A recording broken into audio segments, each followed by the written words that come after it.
and welcome to the 16th episode in our AI and You podcast series.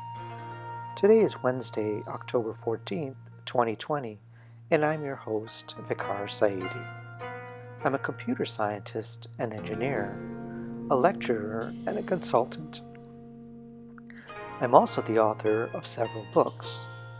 My most recent book is about artificial intelligence and is titled The Genome Affair. The Genome Affair is a work of speculative fiction. It examines what the world might be like if some of the more extraordinary capabilities forecast to be realized in AI over the next 20 to 30 years were actually realized today.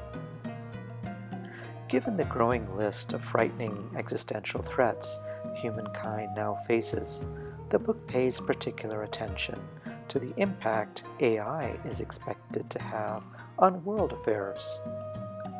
The book is available in ebook format for those who prefer to read on a digital device, but it's also available in a high-quality paperback edition.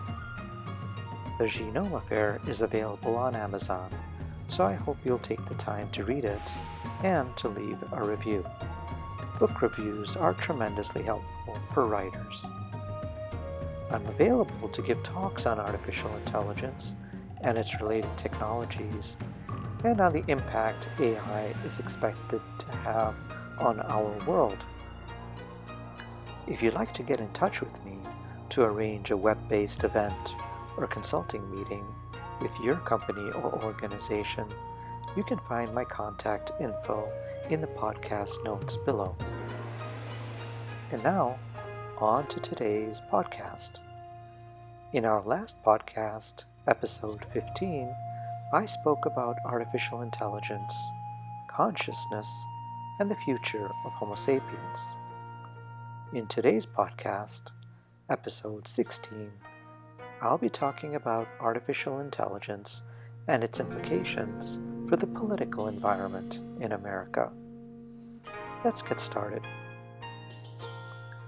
Dogmatically attaching ourselves to governance documents, political ideologies, and philosophies conceived, articulated, and drafted nearly 250 years ago during a pre-industrial, pre-scientific, and pre-technological era, economy, and society is a big mistake.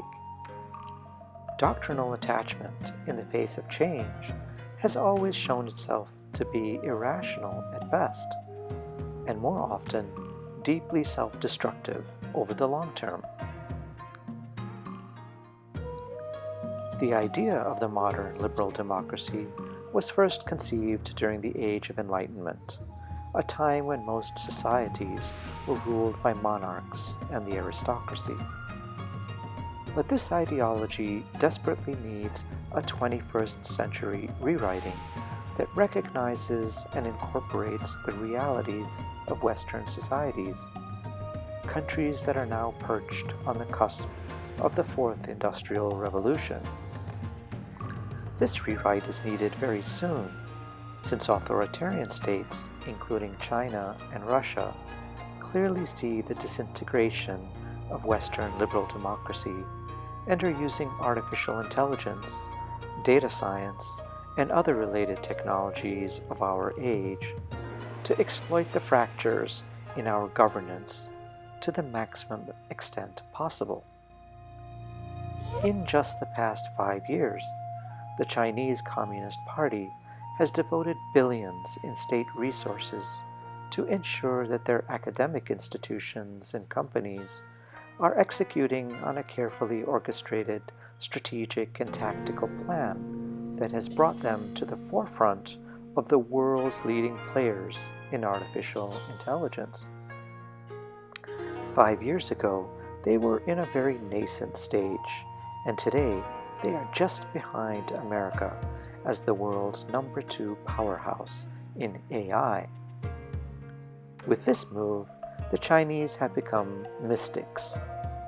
That's mystic, M-I-S-T-C. I'll define this acronym in just a short while. The idea of the mystic was first conceived in the post-bubonic plague environment of Europe. After more than 1,000 years of entrenched Catholicism, beginning with the Ecumenical Council of Nicaea in 325 CE, which gave birth to European Christianity, the people of Europe realized that their church and religion were unable to protect them or save them from this deadly and horrific plague.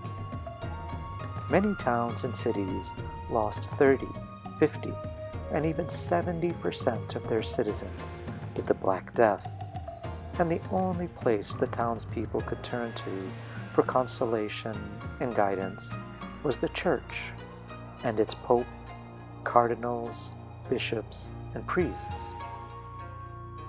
But these holy men and theologians could do nothing to stop the misery enveloping the land. In the wake of the plague, the societies, the environment and culture of the communities changed. The old order had broken down, and this collapse in dogma and doctrine that bound and restricted the people so tightly opened a path to the Renaissance. Now, Europeans began to demonstrate this new mystic culture. They developed an ecosystem in which they worked to advance military capabilities and prowess, industrial know-how, scientific discovery, and technological refinement. Mystic, military, industrial, scientific, and technological culture or complex. The Europeans were not more advanced than the Chinese Empire of the time, or than the Indians, or even the Islamic world. But as a result of the plague, they had grown weary of church dogma and doctrine. They were quietly but increasingly becoming skeptical of what the Catholic theologians were preaching, and so henceforth they began to pursue the mist doctrine. They did so with a certain humility, in that they acknowledged that there was much that they did not know or understand, and they had also now become intensely curious. This curiosity, humility, and the mystic doctrine propelled them to the fore in virtually every area of human endeavor. Enlightened thought, conquest and exploration, ideologies of governance and law, scientific discovery and revolution, and technological prowess. These mystic forces were further multiplied as governance and freedoms for peoples were improved in the 19th and 20th centuries, as democracies began to replace monarchies across the continent. These changes across Europe, and later in America, stood in stark contrast to the realities of Asia and Africa during the period of the Renaissance and for centuries after. Empires and societies on these continents remained dogmatic and doctrinal. Their religious and temporal leaders demonstrated neither the humility to acknowledge the things they knew they did not know, nor did they demonstrate the curiosity to explore these things in an attempt to find out. With the exception of the Far East, this is largely still the case today. But things are now changing. In the West today, most candidates for office, as well as most appointed or elected Western government officials, have little or no idea of the implications of today's emerging science and technology, such as artificial intelligence, biotechnology, data science, human genetics, and quantum computing on virtually every aspect of life. They are completely unaware that labor economists are forecasting that AI may displace 800 million jobs worldwide during the current decade, with 80 million of those jobs lost in the US alone. If they aren't aware of these forecasts, then they cannot plan for the multitude of disruptions and implications, including national security, economic and social collapse, migrant and refugee crises, and so many more dystopian outcomes. As mentioned, this stands in stark contrast to the visionary outlook we find today in the Chinese state, where they are taking a very proactive and holistic approach to long-term strategic planning at the national level. They are planning for 5, 10, 20, and even 50-year horizons and scenarios. They may get it wrong, but it's better to be a little wrong than to have no idea of what's coming. Defense Secretary Donald Rumsfeld used to say, "There are things you know, and things you know that you don't know. But the most dangerous are the things you don't know that you don't know."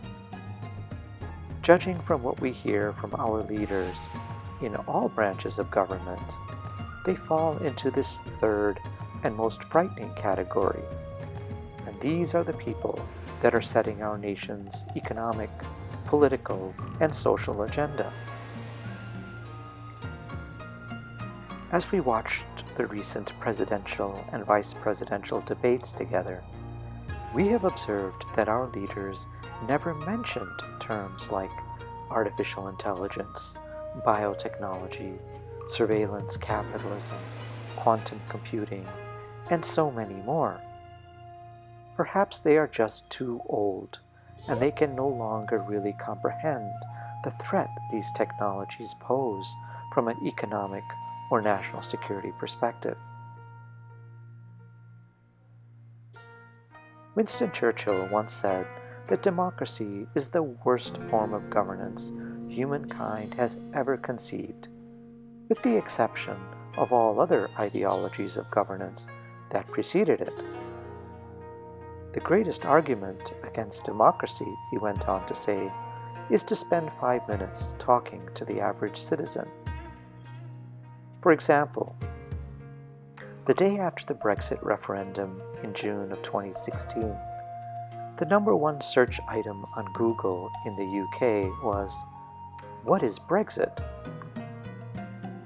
Voters in the UK had sided with Brexiteers based upon their nationalist, nostalgic, racist, and xenophobic strawman arguments, the demagogues' promise of return to an age of empire when Britain ruled the world and the high seas without really knowing or understanding what they were voting for. Since the idea of the UK divorcing from the European Union was first proposed, most scholars and public intellectuals have warned that Brexit would be the biggest mistake the country had made in the post-World War II era. In the 4.5 years since the referendum, thought leaders have reiterated their views many times, yet the UK's political leaders have refused to relent, despite countless opportunities to do so. We can only conclude that elites in the British society have discovered that with policy and governance increasingly shifting to Brussels from Downing Street and Parliament Square, they are finding it very difficult to lobby their government for legislation, policy, and regulation that serves their interests, and would rather see a weakening of the nation than lose further influence on their administration and legislature. Thank you for spending some time with me. I'm trying to follow the TED Talk format, and so I'm keeping these podcasts to about 20 minutes. Let me know what you think. I hope you'll find these insights into artificial intelligence helpful, and I hope you'll read my new book, The Genome Affair. It's on Amazon. And don't forget to leave a review. Until next time then, this has been the AI and You podcast with author Fikar Saidi.